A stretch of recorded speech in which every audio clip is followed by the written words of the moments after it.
रमज़ानुल मुबारक, रमज़ानुल मुबारक, रमज़ानुल मुबारक, बहार रमज़ान। बिस्मिल्लाहिर्रहमानिर्रहीम। फबिअय्यि आलाइ रब्बिकुमा तुकज़्ज़िबान। मैं सैयद फहाद और हमारे production and shoot head Ali Naqash की तरफ से अस्सलामु अलैकुम पाकिस्तान। आज एक और नए प्रोग्राम के साथ हम हाजिर हैं बहार रमज़ान ट्रांसमिशन में। पहला सेगमेंट हमारा नौजवान और रमज़ान। इसमें आज हमारे पास जिस स्कूल से हमारे नन्हे मुन्ने तालिब इल्म आए हैं वो स्कूल गुलशन हदीद का एक प्राइवेट स्कूल है, एक कराची सिटी स्कूल। यहाँ से हमारे पास आज कुछ बातचीत करने, नातिया कलाम पढ़ने के लिए दो बच्चे हमारे सामने मौजूद हैं। हम चाहेंगे कि पहले ये बच्चे अपना तारुफ करवाएं।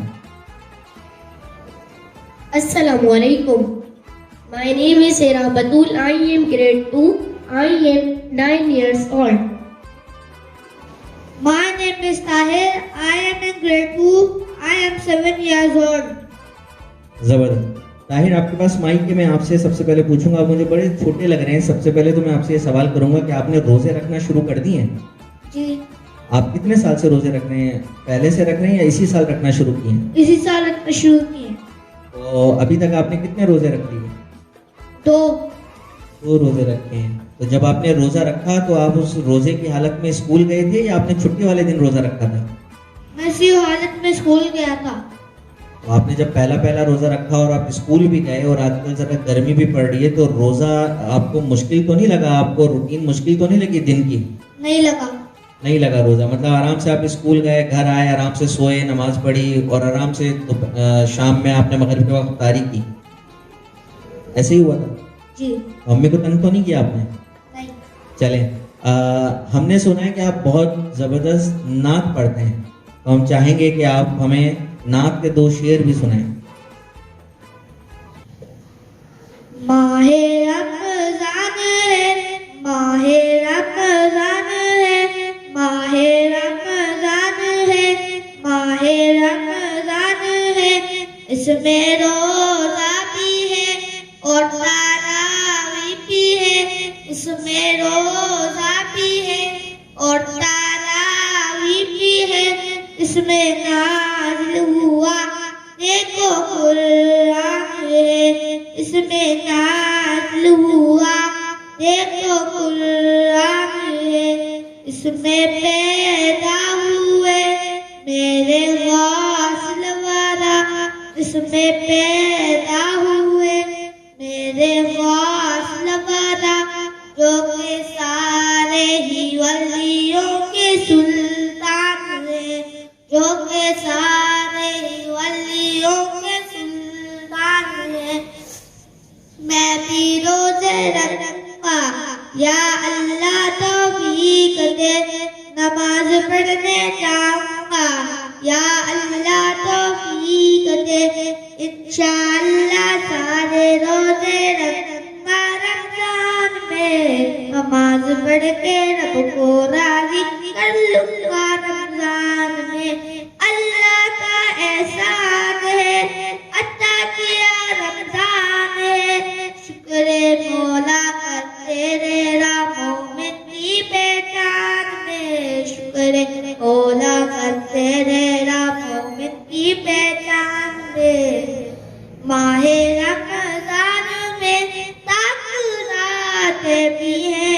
माहे रमज़ान में ताक़रात भी है।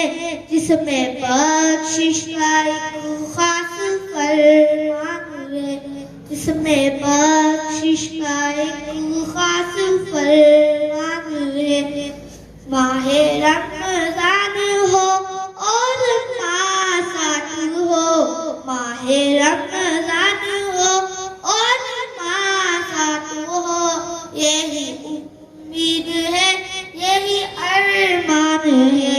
यही उम्मीद है, यही अरमान है। माहे रमज़ान है, माहे रमज़ान है, माहे रमज़ान है, माहे रमज़ान है। माशाल्लाह, सुभान अल्लाह। भाई आपने तो अपने कलाम में पूरे रमज़ान की हर चीज़ बता दी कि रमज़ान में हमारे पीरों के पीर गौसुल आज़म की विलादत भी है, रमज़ान में ताक रातें भी हैं, रमज़ान में इबादतों का सवाब भी है, रमज़ान में कुरान भी आ गया। तो ये इतना बड़ा कलाम आपने याद कैसे किया? ये हमारे नान उस्ताद का ने याद कर रहा था हमको। ज़बरदस्त, माशाल्लाह। अब हम अपनी दूसरी प्यारी बच्ची से बात करना चाहेंगे। हम आपसे सबसे पहले तो ये सवाल करना चाहेंगे कि आप रमज़ान के बारे में कुछ बताएं कि रमज़ान क्या है।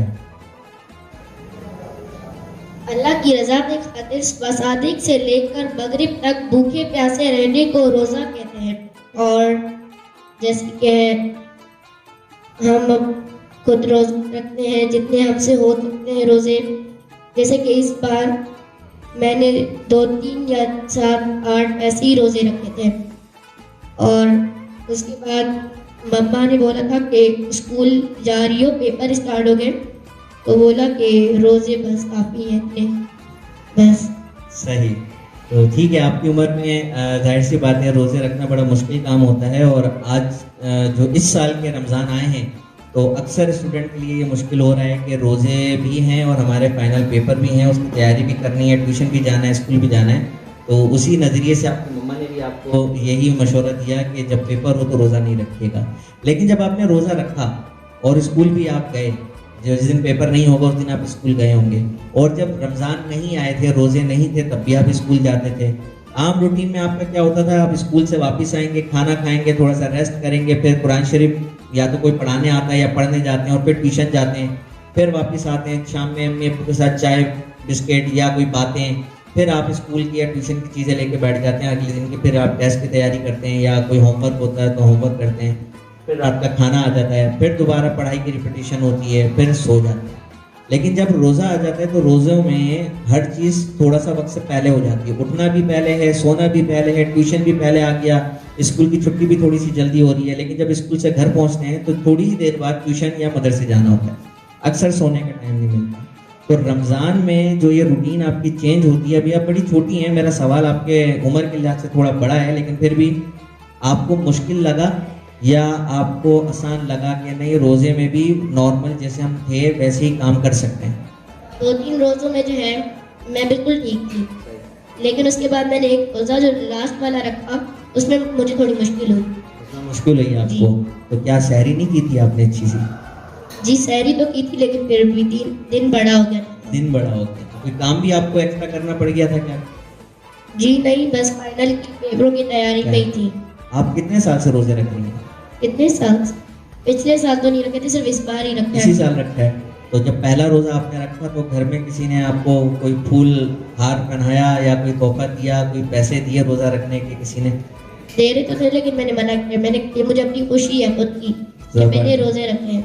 जबरदस्त जबरदस्त, माशाल्लाह। देखें इतने छोटे छोटे बच्चे कितनी समझदारी की बात कर रहे हैं कि देने तो थे यकीनन, मतलब जाहिर सी बात है माँ बाप को खुशी होती है, चाहे वो किसी का भी बच्चा हो, अमीर का हो, गरीब का हो, मिडिल क्लास का हो। जब उसका बच्चा पहली मरतबा कुरान शरीफ पढ़ता है तो खुशी होती है, जब उसका बच्चा पहली मरतबा सजदा करने की नकल उतारता है तब उसको खुशी होती है, जब वो पहली मरतबा रोज़ा रखता है तो उसके माँ बाप को खुशी होती है। और वो खुशी का इजहार इसी तरीके से करते हैं कि उस बच्चे के लिए अच्छा दस्तरखान उस दिन सजाया जाता है, उस बच्चे को हार पहनाए जाते हैं, उस बच्चे को तोहफे दिए जाते हैं, उस बच्चे को कोई दादी नानी या दादा या अम्मी अबू पैसे देते हैं। लेकिन बच्ची का जवाब क्या आया कि देने तो थे लेकिन मैंने मना किया कि मैंने अपनी खुशी से रोज़ा रखा है, मुझे इन चीज़ों की ज़रूरत नहीं है। बहुत ज़बरदस्त बेटा। क्या आपने अपने माँ बाप से इस बात को भी सीखा है, जाना है कि रमज़ान में वो लोगों की मदद कर रहे होते हैं, किसी को राशन दे रहे होते हैं, किसी को खाना खिला रहे होते हैं, किसी गरीब के बच्चों को ईद के कपड़े दे रहे होते हैं? कभी आपने देखा है अपने अम्मी को इस तरह से किसी की हेल्प करते हुए? जी देखते तो है।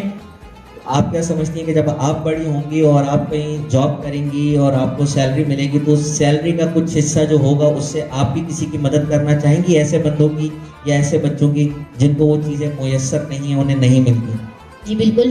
क्या सोचा आपने, क्या करेंगे बड़ों की, क्या बनेंगी? मैं बड़े होकर बनूंगी पुलिस ऑफिसर। पुलिस ऑफिसर, आजकल तो बड़े लेडीज़ पुलिस हमारी फेमस हैं पंजाब की खास तौर पे, तो उन्हीं को देख के मेरे ख्याल में आप में जोश आया होगा। आपसे भी मैं सवाल करूंगा, बड़े होकर क्या बनना चाहेंगे, माइक पे बताएं। Fire fighter. फायर फाइटर ये क्या होता है? मुझे नहीं पता। जो आग को ना, हाँ हाँ बताएं। आपको कहीं आग लग जाती है उसे बुझाने वाले जो होते हैं। जी ये तो बड़ी खतरनाक फील्ड है, ये क्यों पसंद है आपको? आपको आपको चोट लग सकती है, कोई एक्सीडेंट हो सकता है आग बुझाते हुए, डर नहीं लगेगा? नहीं जी, डर नहीं लगेगा? नहीं सही गुड, मतलब ट्रेनिंग वगैरह करके फिर आप वहाँ पे पढ़ने जाएंगे। जी, तो आपके स्कूल में भी कोई ऐसी ट्रेनिंग्स होती हैं? नहीं नहीं होती, अब होंगी। अब आपने बोला है ना, तो आप देखिएगा आपके स्कूल में फायर फाइटिंग की ट्रेनिंग करवाई जाएंगी इंशाल्लाह, सेफ्टी की ट्रेनिंग्स करवाई जाएंगी।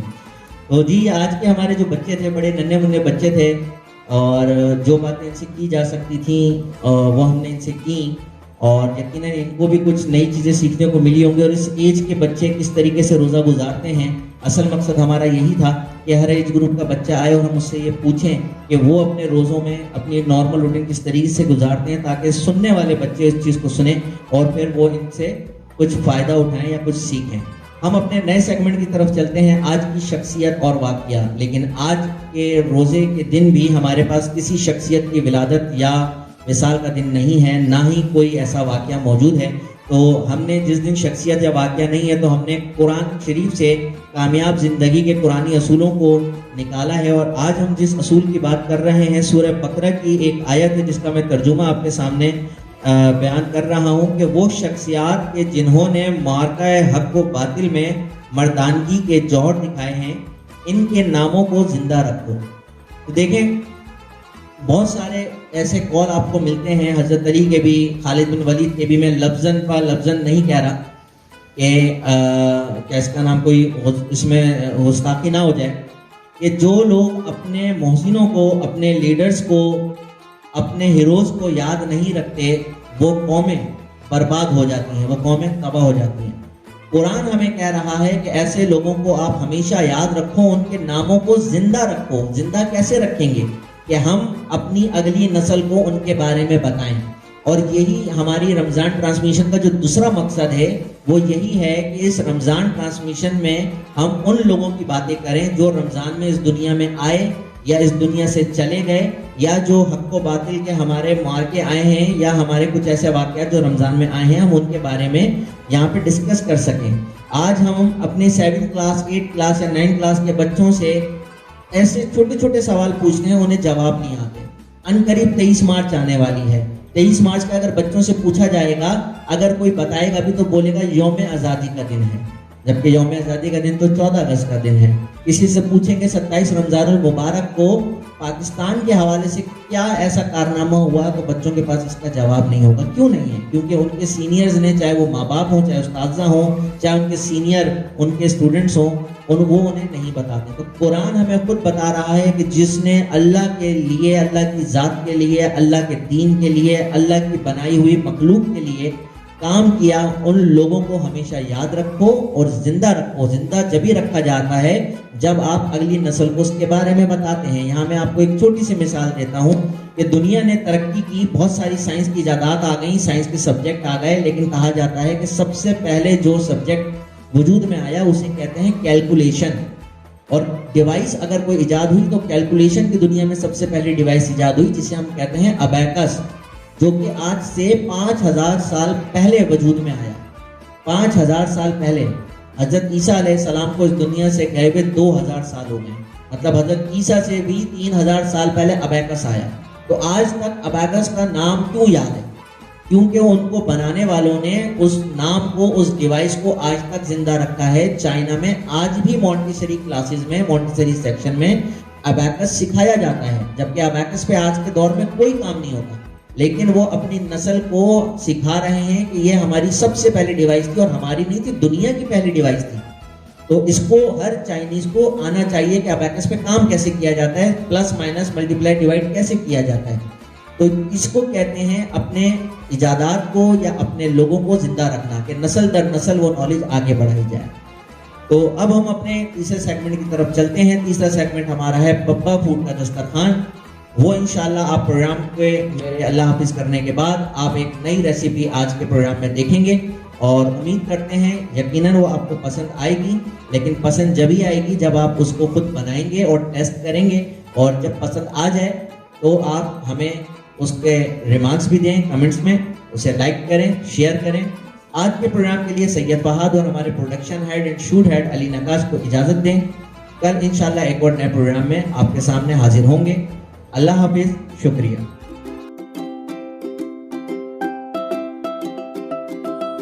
बिस्मिल्लाहिर्रहमानिर्रहीम, अस्सलाम वालेकुम। आज हम आपके साथ एक और नई रेसिपी लेके आए हैं। आपको जैसे कि सामने अंडे नज़र आ रहे हैं, तो यकीनन इस रेसिपी का मेन आइटम अंडे ही हैं। जी, आज की रेसिपी का नाम है शाही आमलेट। जी, हम आपके साथ इस वक्त 6 अंडों का शाही आमलेट की रेसिपी लेके आए हैं। आपको अंडे यहाँ पे 4 नज़र आ रहे हैं। तो जी, हमारे 2 अंडे ये रहे जी, बॉयल एग्स को हमने बारीक बारीक चॉप कर लिया है। तो हम साथ साथ आपको अज्जा भी बताते जाएं कि हमने 4 अंडे नॉर्मली हमने ले लिए हैं और 2 हमने बॉयल अंडों को चॉप किया है। और तकरीबन हमने इसमें 3 बड़ी प्याज़ें ले लें या आप 4 से 5 दरमियानी छोटी प्याज़ें ले लें मिक्स, उनको भी हमने बारीक बारीक चॉप कर लिया है। और 3 हमने बड़े टमाटरों को लेके उसे भी हमने चॉप कर लिया है। तो ये 4 आपके मेन आइटम्स मौजूद हैं, और बाकी जो हमारे आइटम्स हैं उसको भी हम आपको बताते हैं कि वो क्या आइटम। बाकी मसालों की बात करें तो इसमें कुटी हुई हम मिर्च डालेंगे, जो कि हम यूज़ करेंगे 1 से 1.5 चमची, और नमक हस्बे जायका है, लेकिन हम जो इसमें नमक यूज़ कर रहे हैं 1 चमची यूज़ कर रहे हैं। और इसी तरह आधी चमची काली मिर्च यूज़ कर रहे हैं। 3 से 4 हमने हरी मिर्चें बारीक बारीक चॉप कर ली हैं, और 1 चम्मच हमने पिसा हुआ अदरक लिया है, और तकरीबन 1.5 चम्मच हमने लहसुन लिया है पिसा हुआ, और तकरीबन 150 ग्राम हमने इसमें क्रीम को यूज़ किया है। जाहिर सी बात है, शाही आमलेट है तो इस तरह की कोई ना कोई शाही चीज़ तो साथ इन्वॉल्व होगी। तो ये हमारे बाकी जितने भी अज्जा थे वो हमने आपको बता दिए हैं। अब हम इसको पकाने की तरफ चलते हैं। लेकिन हमने सबसे पहले ऑयल लिया, ऑयल को थोड़ा सा गर्म किया और उसमें हमने जो प्याज चॉप की थी वो डाल दी है। इसे थोड़ा सा हम चलाएंगे, हल्का सा थोड़ा ये ऑयल में मिक्स हो जाए। उसके बाद थोड़ी देर हम इसे छोड़ेंगे, और जब ये ब्राउन होने लगेगी तो इसमें हम लहसुन अदरक डाल के थोड़ा सा भूनेंगे, और फिर अगली चीज़ें भी डालेंगे। जी, ये देख सकते हैं प्याज लाइट ब्राउन हो गई है। अब हम इसमें अपने लहसुन अदरक का पेस्ट डाल देंगे,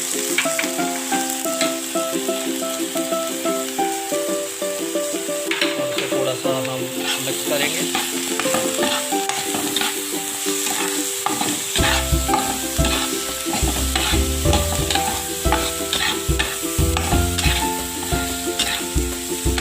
और थोड़ा सा और इसे पकाएंगे, ब्राउन करेंगे, और फिर इसमें आगे हम और चीज़ें भी तकरीबन 2 से 3 मिनट इसे भूनने के बाद हम इसमें जो चॉप टमाटर थे वो डालेंगे,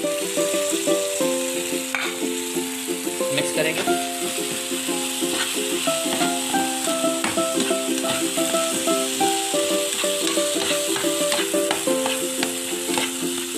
इसे अच्छे से मिक्स करके थोड़ी देर हम इसे ढकेंगे। लेकिन ढकने से पहले हम इसमें जो इसके खुश्क मसाले हैं वो भी सारे डाल देंगे। 3 ही मसाले हैं, काली मिर्चें, लाल मिर्चें और नमक। और एक मसाला मैं शुरू में बताना भूल गया, जो हम आखिर में ही डालेंगे जब ये तकरीबन बन चुका होगा, वो है गरम मसाला, जो कि हम खुशबू के लिए बहुत लाइट सा डालेंगे, ज़्यादा नहीं डालेंगे।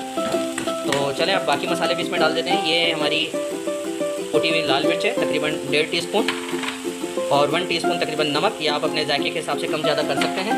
और आधी मिर्चें हमने, आधी चमची जो है हमने काली मिर्चें डाली हैं, और इसे अच्छे से मिक्स करेंगे।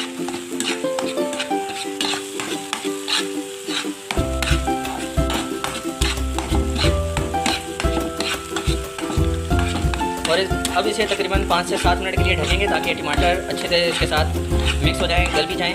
और फिर उसके बाद हम देखेंगे कि इसकी क्या पोजीशन है, और पकाना है नहीं। वैसे 5 से 7-8 मिनट ही और पकाया जाएगा, और फिर इसमें हम बॉयल एग डालेंगे। जी, अब हम कवर हटाते हैं और देखते हैं क्या पोजीशन है। और पोजीशन हमें बेहतर नज़र आ रही है, मसाले ने ऑयल छोड़ दिया है। आप देख सकते हैं प्याज टमाटर काफ़ी हद तक गल भी चुके हैं, और काफ़ी ब्लर हो गया है वीडियो, और स्टीम है।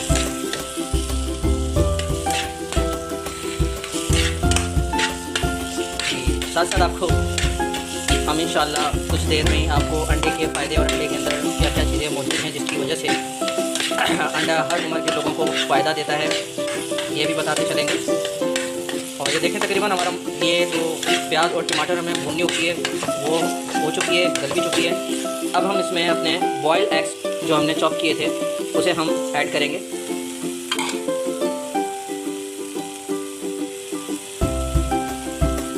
और फिर इसे हम मिक्स करेंगे।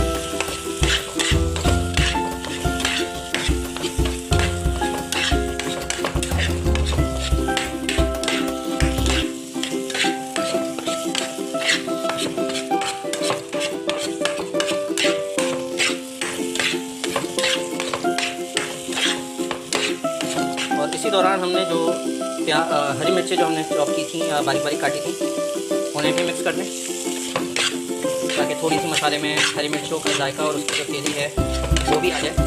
और थोड़ी सी हरी मिर्च हमने गार्निशिंग के लिए बचा ली।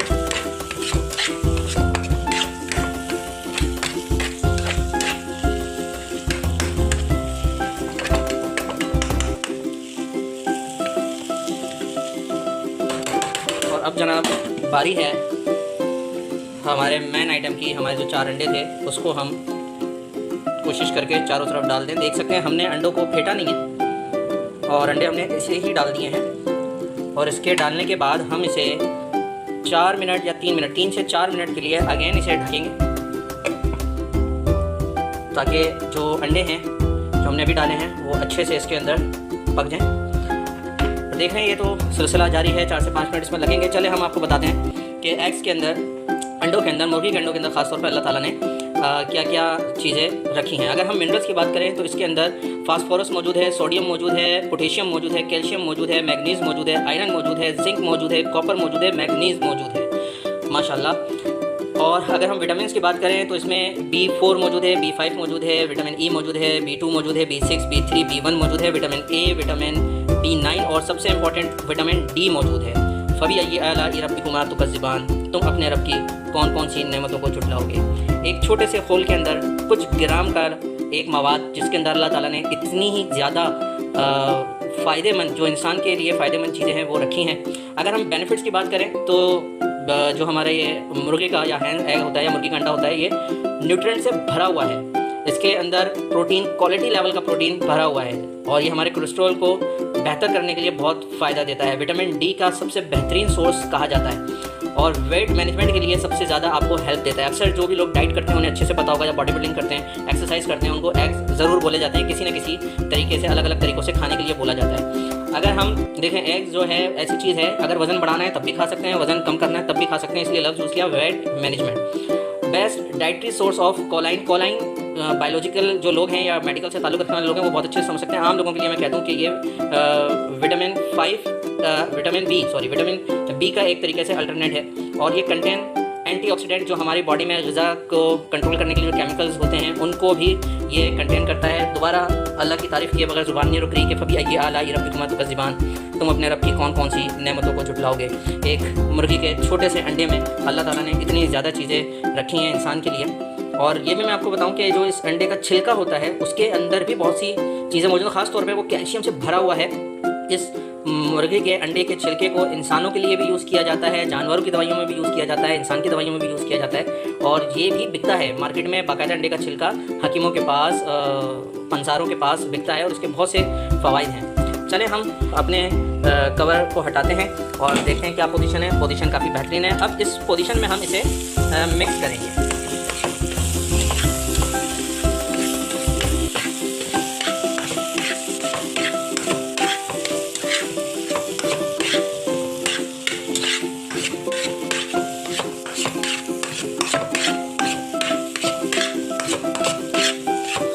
देखें अक्सर लोग किसी भी किस्म का अगर आमलेट बनाते हैं, इसे खागीना भी कहते हैं, लोग अंडे को फेंट के डाल देते हैं, मिक्स करके डालते हैं। जायका उसका भी आ जाता है, खाने में उसको भी मज़ा ही आएगा यकीनन, लेकिन कुछ ना कुछ फ़र्क होता है। और हमारे बड़ों के तजुर्बे के लिहाज से अगर इसे अलग अलग डाला जाए तो उसका जायका अलग आता है। आपको यहाँ पे भी नज़र आ रहा होगा कि जो हमने बाद में अंडा डाला है लिक्विड फॉर्म में, उसकी जो जर्दी है येलो वो जगह जगह आपको अलग अलग छोटे छोटे स्पॉट्स में नज़र आ रही होगी और सफ़ेदी अलग नज़र आ रही होगी। बस यही वो वजह है इसको अलग अलग डालने की, और कोई ऐसी खास वजह नहीं है। जर्दी का जायका अलग महसूस हो रहा होता है, सफ़ेदी का जायका अलग महसूस हो रहा होता है खाने के वक्त। जी देख सकते हैं माशाल्लाह बहुत बेहतरीन शक्ल आई है। और आखिर में हम इसमें जो है क्रीम जो हमने तकरीबन 150 ग्राम ली थी उसे हम डालेंगे।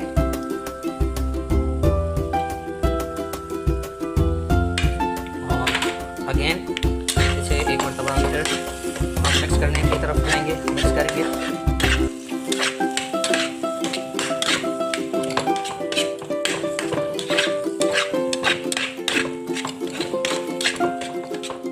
और आखिर में जो हमने थोड़ा सा गरम मसाला लिया है, तकरीबन बस आधी चमची से भी कम, वो हम खुशबू के लिए इसमें डालेंगे। और एक मरतबा अगेन हम इसे थोड़ा सा मिक्स करेंगे और फिर हम सर्विंग की तरफ जाएंगे और सर्व करके हम इसको आखिरी जो इसकी शक्ल बनेगी वो हम आपको दिखाते हैं। तो अब हम चलते हैं इसकी सर्विंग की तरफ। माशाअल्लाह अभी अय्यी आला रब्बिकुमा तुकज़्ज़िबान, तुम अपने रब की कौन कौन सी नेमतों को झुटलाओगे। जी जनाब, हमारा शाही आमलेट तैयार है और आप देख सकते हैं माशाल्लाह चपातियों के साथ हरी मिर्च की गार्निशिंग के साथ आप इसे खाएं और लुत्फ़ उठाएं और बेहतरीन जायका इसका आता है। अगर आप अंडे बॉईल करके इसमें मिक्स कर दें, थोड़ी सी क्रीम मिक्स करें, ऑयल की जगह अगर मक्खन यूज़ कर लें तो और ज़्यादा मज़ा आएगा। असली घी यूज़ करें और भी ज़्यादा मज़ा आएगा और ये शाही से लाजवाब शाही आमलेट बन सकता है अगर इसमें मक्खन या असली घी को यूज़ किया जाए। तो जी ऐसी रेसिपीज़ देखने के लिए आप बब्बा फूड को लाइक करें, शेयर करें, सब्सक्राइब करें और इस तरह की वीडियोज़ को और रेसिपीज़ को एंजॉय करें। शुक्रिया, अल्लाह हाफिज़।